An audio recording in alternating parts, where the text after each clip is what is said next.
ride? Yeah.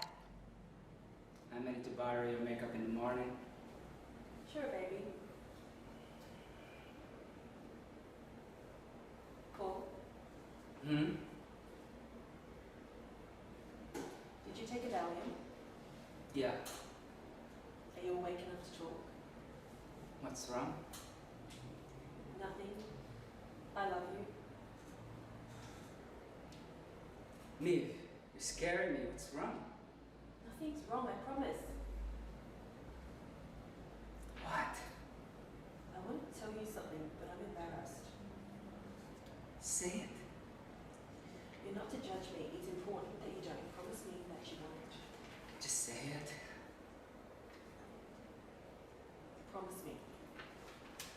I'm not going to promise you that. I don't know what it is yet. But I can promise you I've never judged you before for anything, if that helps. Say it. I want you to rape me. Is that it? Yes. Okay. You're 10 out of 10, baby. 20 out of 10. I mean it. Not rape me. Rape me. One more time. I want you to rape me. Rape you? Yes. Me, what are you talking about? It's a fantasy of mine. Like your choking thing. I want to be raped. You don't have to. I just... Oh, no, sweetheart, not now. No. No. When? I don't want to know. Tomorrow? I don't want to know, Paul. I'm going to be working late on Friday, so if you want to do it before the weekend. Paul, you're not listening. I don't want to know. That's part of it. I don't want to know when. I don't want to know where. I don't even want to know. What? We'll talk about it another time. You don't even want me to know what? I don't even want to know for sure that it's you.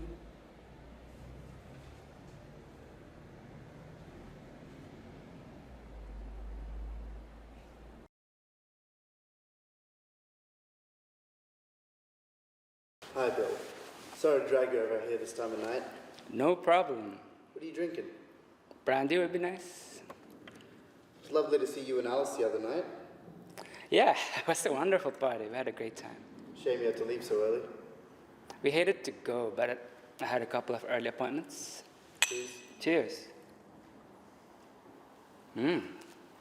Nice. Napoleon, 1935.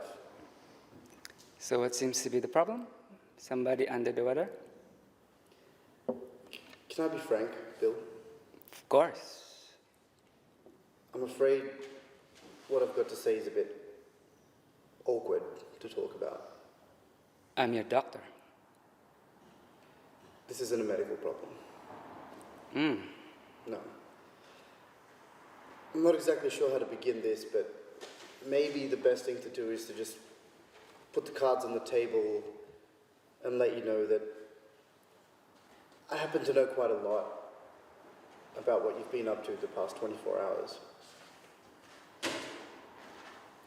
Sorry, Victor, but may I ask what the hell you're talking about?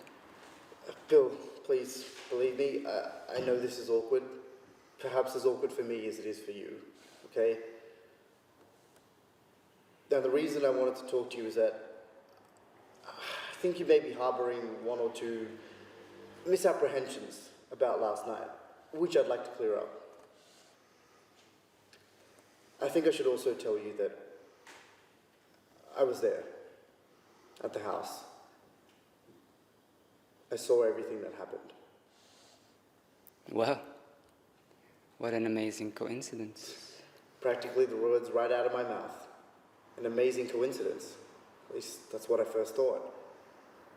But then I remembered seeing you and your little musician friend Nick reigniting old acquaintances at the party. And it didn't take me very long to realize that the rotten little prick was the reason you were there. Look, Victor, it's all my fault. Nick tried his best to talk me out of it. Oh, I know. He told us. But the fact remains that the little cocksucker told you in the first place. He gave you the password and the address. It's all down to me pressurizing him. Maybe so, but I recommended him to these people. Okay, and he betrayed my trust.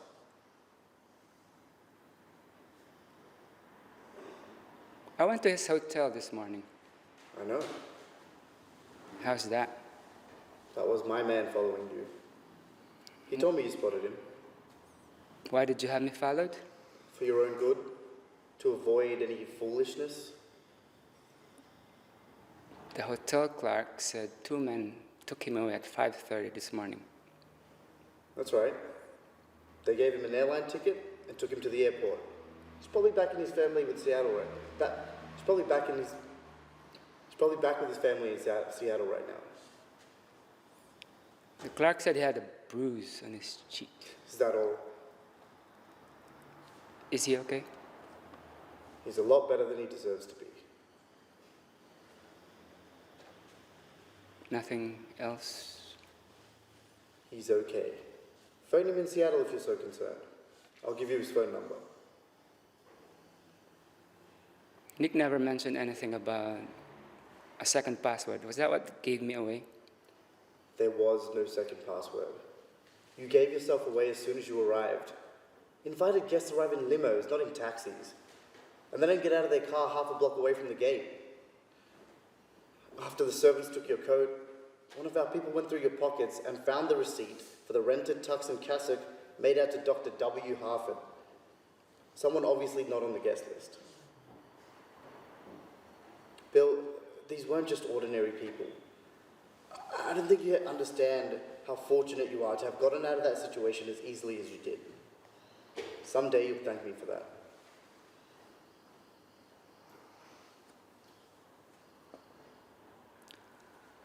What about the woman? Not at all what you think. Why was she trying to warn me? Why was she willing to sacrifice herself for me? Bill, are you so sure that she was the kind of woman for whom all the things you were imagining were actually a sacrifice? If she attended these affairs, if she knew the rules so well, do you think it would have made a difference to her whether she belonged to one of the men or to all of them?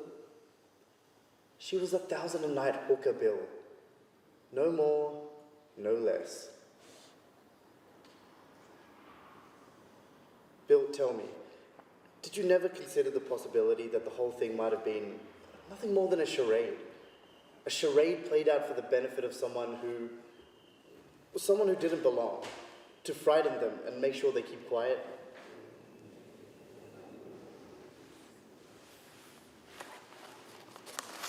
What about this?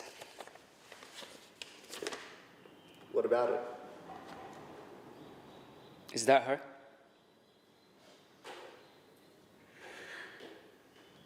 It is her.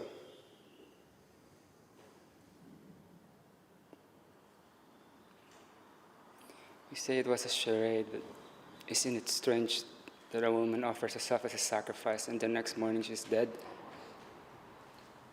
Now that was a coincidence. An amazing coincidence perhaps, but a genuine coincidence nonetheless. Bill, please, believe me, nothing happened to her that hadn't happened before. Okay, she got a lot of attention, that much is true, but nothing she didn't want. And later, when my people dropped her off to her house, they said everything was okay. Now,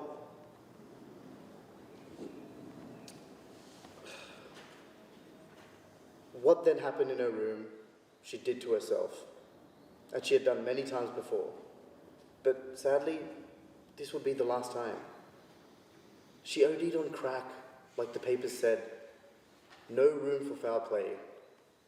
The room was locked from the inside, and the police had to break it down. No, I'm afraid for her, it was always just going to be a matter of time. You said so yourself when she passed out in my bedroom at the Christmas party.